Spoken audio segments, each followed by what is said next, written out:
Good morning friends, स्वागत आहे तुमचं आजच्या प्री मार्केट रिपोर्टमध्ये. तर मग चला सुरुवात करूयात आजच्या प्री मार्केट रिपोर्टला आणि जाणून घेऊयात की आज आपल्या स्टॉक मार्केटमध्ये काय होऊ शकतं ते. त्याआधी तुम्ही चॅनलवरती जर नवीन असाल तर चॅनलला सबस्क्राईब करायला बिलकुल विसरू नका. आणि जर हा व्हिडिओ तुम्हाला आवडला तर आपल्या जवळच्या मित्रमंडळींसोबत देखील शेअर करायला विसरू नका. तर मग चला सुरुवात करूयात आजच्या व्हिडिओला. मित्रांनो, आजही गिफ्ट निफ्टी इंडिकेट करते की मार्केट साधारण 150 ते 200 पॉईंटच्या आसपास गॅप अप ओपन करेल. तर आता याच्यामागे बेसिकली रिझन काय आहे? तर काल रात्री जर आपण US मार्केट पाहिलं तर US मार्केट हे ऑलमोस्ट वर गेलं होतं, पण पुन्हा खाली येऊनच मार्केट बंद झालेलं आहे. परंतु आपण जर ऑइल प्राईस पाहिले तर ऑइल प्राईस आता थोडे थोडे ड्रॉप व्हायला सुरुवात झालेली आहे आणि ऑइल प्राईस एकदम मॉडरेट रेटवरती येण्याची शक्यता देखील आहे. परंतु ते एवढ्या इझिली आणि एवढ्या लवकर येणार नाहीत, हेही असं लक्षात असू द्या. आता जर आपण ग्लोबली जर पाहिला आजचा सिनेरिओ तर US फ्युचर्स जे आहे तर ते ग्रीनमध्ये ट्रेड करत आहेत. जे युरोपियन आणि एशियन मार्केट्स आहेत तेही मोस्टली ग्रीनमध्येच ट्रेड करत आहेत. तर झाले काय की जे 5 दिवसाचं सीज फायर ट्रम्पनं अनाऊन्स केलेलं आहे तर ते इराणला काही मान्य नाही. परंतु इराणनं काय केलं आहे की जे गल्फ कंट्रीज आहेत तर त्यांच्यावरती हल्ले थांबवलेत आणि सध्या फक्त इस्रायल आणि इराण या दोघांमध्येच युद्ध चालू आहे आणि अमेरिका एकदम स्टॉप मोडवरती आहे आणि बाकीचे गल्फ कंट्रीज देखील थोडेसे शांत आहेत. म्हणजेच काय की युद्धाचं डिएस्केलेशन व्हायला सुरुवात झालेली आहे. आता एक थोड्या वेळापूर्वी, एक अर्ध्या तासापूर्वीच एक न्यूज आलेली आहे. ट्रम्पनं 15 पॉईंट्सचा जो सीज फायर प्लॅन आहे तर तो इराणला सबमिट केलेला आहे थ्रू द पाकिस्तान. म्हणजेच पाकिस्तान याच्यामध्ये इंटरमिडिएटरी आहे. आता इराणनं ऑफिशियली तसं सांगितलेलं नाही, परंतु पाकिस्तान जर मध्यस्थी आहे याचा अर्थ तो सीज फायर प्लॅन सबमिट केलेला आहे या गोष्टीवर आपण विश्वास ठेवू शकतो. कारण पाकिस्तानचे आणि इराणचे देखील चांगले संबंध आहेत हे लक्षात ठेवा.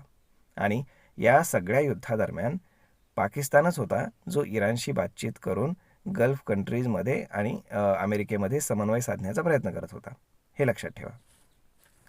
त्यामुळे आता पॉसिबिलिटी आहे की डिएस्केलेशन होईल. आता सगळेच पॉईंट्स काय मान्य होत असतात अशातला काही प्रकार नाही, परंतु डिस्कशन तर ॲटलिस्ट चालू झालेलं आहे हे आपल्या लक्षात येते. आता उद्या आपल्याकडे आहे सुट्टी, परंतु इंटरनॅशनल मार्केट्स मात्र चालू राहणार आहेत.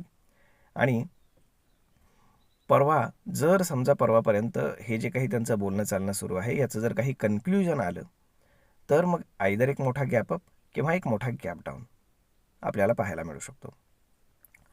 आता जर आपण टेक्निकल बेसिसवरती जर आपल्या मार्केटमध्ये पाहिलं तर मार्केटमध्ये डाऊन साईडला साधारण 23,000, तर अपसाईडला 23,500 आणि जरी 23,000 ब्रेक केला तरी 22,500च्या आसपास.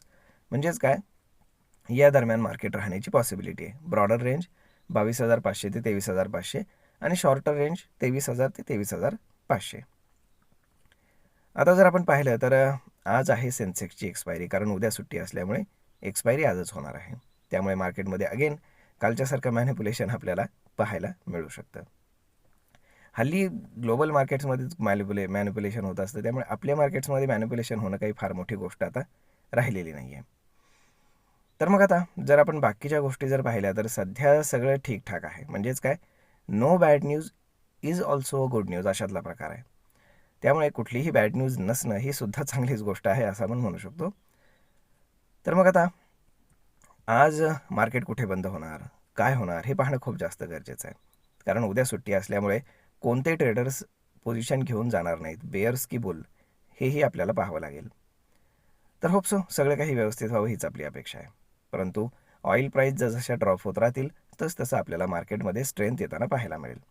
आणि काल जे घडलं नव्हतं ते आज घडतं आहे. काल काय झालं होतं, ऑइल प्राईस ड्रॉप झाले होते परंतु गोल्ड प्राईससुद्धा सोबतच ड्रॉप झालेले होते. परंतु आज मात्र ती गोष्ट ठीक होताना दिसते आहे. जसे ऑइल प्राईस डाऊन होत आहेत तसे गोल्ड प्राईस वर जात आहेत आणि सोबतच जगातले जे मार्केट्स आहेत तर तेही थोडेसे ग्रीनमध्ये ट्रेड करत आहेत. म्हणजे एकंदर सिनेरिओ आपल्याला थोडासा पॉझिटिव्ह दिसतो आहे, कारण हे सीज फायर प्लॅन इराणकडे गेल्यामुळे. आता अमेरिका काय म्हणते याला जास्त महत्त्व नाही, कारण ट्रम्प तासाला एक ट्विट करत असतात, त्याच्यावर काय लक्ष ठेवणार. परंतु इराणकडनं काय उत्तर येतं आहे किंवा इराणचे जे ऑफिशियल लोक असतील ते काय सांगतायत याला खूप जास्त महत्त्व राहणार आहे. तर होप सो इराणकडनं हा प्लॅन किंवा मग याच्यामध्ये काही थोडेफार चेंजेस करून वॉटेवर जे काय असेल ते त्यांनी ते मान्य जर केलं तर ही गोष्ट पूर्ण जगासाठी खूप चांगली असणार आहे. आणि मोस्टली स्ट्रेट ऑफ हॉर्मूज म्हणजेच काय की ऑइल प्राईस जर डाऊन व्हायचे असतील तर straight of Hormuz without any condition पुन्हा पहिल्यासारखं सुरू व्हायला पाहिजे. आणि मग बाकीच्या गोष्टी तर होतच राहतील. तर होप सो सगळं काही व्यवस्थित व्हावं हीच आपली अपेक्षा आहे. तर मग मित्रांनो, हा व्हिडिओ ही माहिती तुम्हाला कशी वाटली हे तुम्ही आम्हाला कमेंट करून नक्कीच सांगा. आणि जर तुम्हाला आवडली असेल तर आपल्या जवळच्या मित्रमंडळींसोबत देखील हा व्हिडिओ तुम्ही शेअर करायला विसरू नका. धन्यवाद.